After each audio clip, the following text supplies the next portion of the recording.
Sa wakas, Piolo Pascual nagsalita na at umaming tanggap na niya ang anak nila ni Casey Concepcion.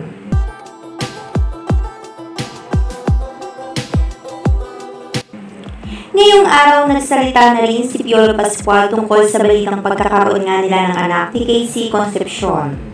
Matapos kasi ang balitang pagkakaroon nila ng anak ay usap-usapan na hindi niya ito tanggap dahil hindi niya naman daw ito anak. Ngunit hindi naman lingid sa marami na simula na pumutok ang balitang pagbubuntis ni Casey ay walang ibang itinutulong ama kundi si Piolo ay naging tahimik lang ito. Kasabay ng pagkakaroon ng duda kung sino nga ba ang totoong ama. Dahil sa mga panahon daw na iyon ay iba ang kasama ni Casey Concepcion at hindi si Piolo. Kaya naman maging si Piolo ay nagulat ng aminin na ni Casey Concepcion na si Piolo talaga ang totoong ama nito na kung saan ay pinad-DNA test pa niya para patunayan na totoo talaga ang sinasabi niya.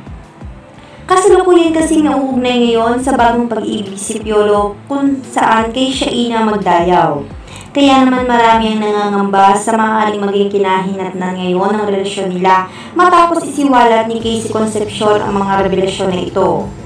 Sana raw naman ay magkaroon ng katahimikan ang bawat panig kung sino ang totoong ama ng anak ni Casey Concepcion.